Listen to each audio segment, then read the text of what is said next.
Yes, ready, start. This legislative reality has in effect led to a deep fissure in the landscape of banking regulatory terrain, a system of dual regulation by the finance ministry in addition to RBI. I will now take a few minutes to explain why this fissure or the fault line is bound to lead to tremors such as the most recent fraud. Temptation to engage in fraud at the level of employee or employees is always present in banks, be it in public sector or private sector.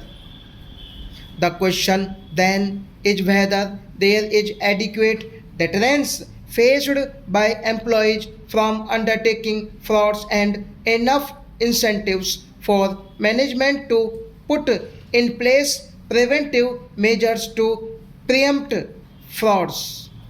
In case of banks, three potentially powerful mechanisms could induce discipline against frauds. Firstly, investigative vigilance, legal deterrence, criminal investigation of frauds and attached penalties can serve as an effective deterrence if reporting and investigation are expedient and penalties are adequately served relative to the gains from fraudulent activity.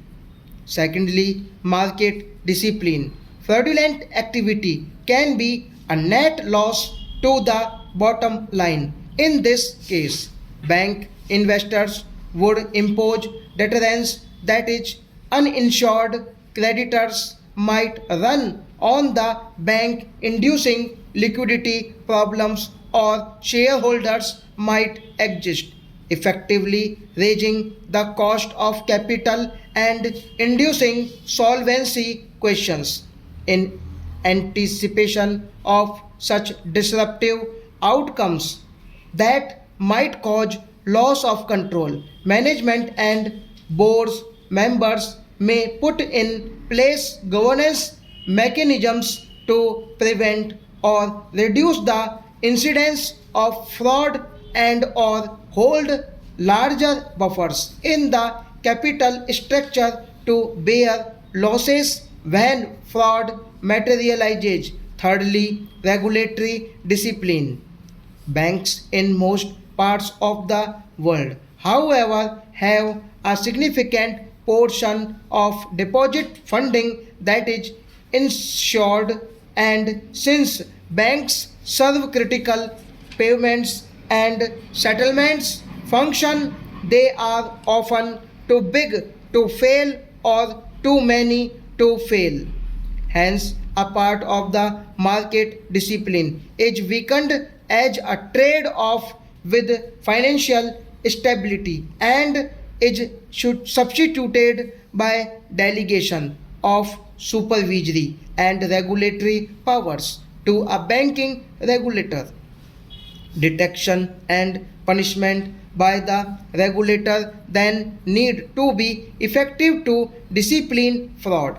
How do these mechanisms work in case of private and public sector banks in India?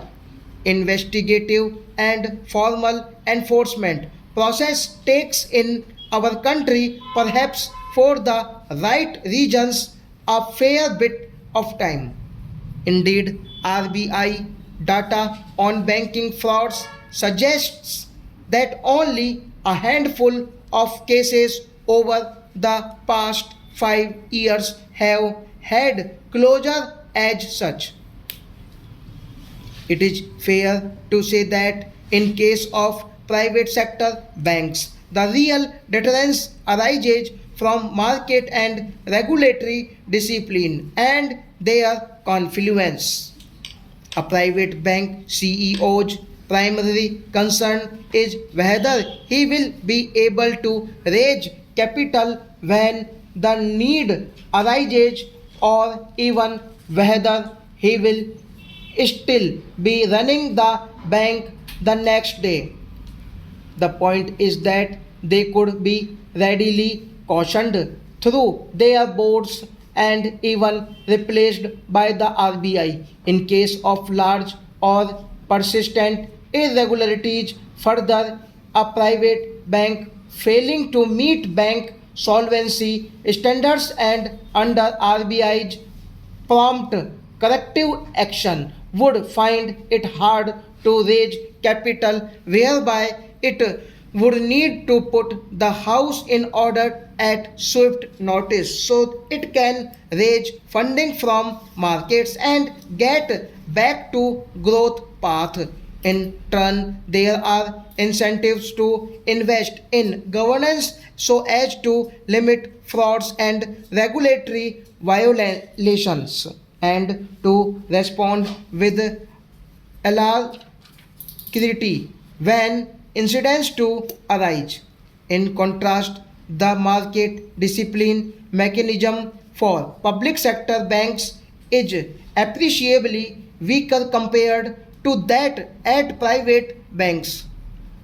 There is implicitly a stronger perceived sovereign guarantee for all creditors of PSBs and the principal shareholder. The government has not so far been interested in fundamentally modifying the ownership structure from an economic standpoint. This weakened market discipline should imply that the government would prefer stronger regulatory discipline of these banks, not weaker.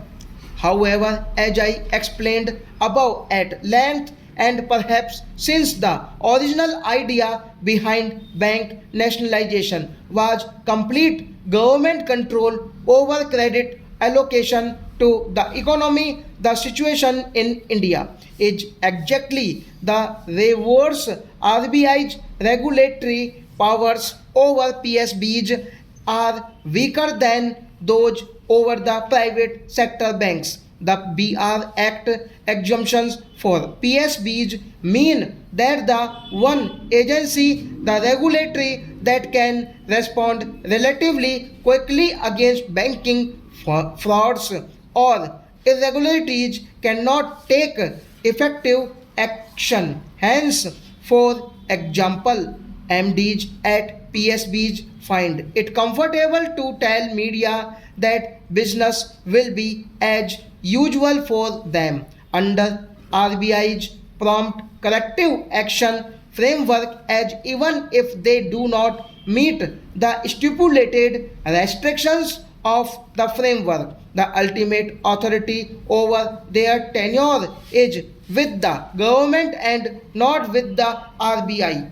It is not entirely surprising that there has been a recurring theme in report after report on financial sector reforms in the country that has suggested strengthening of PSB governance through improvement in top management and board member appointments or ownership neutrality in banking regulatory powers or improving market discipline by considering a variety of diverse ownership structures. Will we let another opportunity to catalyze fundamental reform at PSBs pass by stop?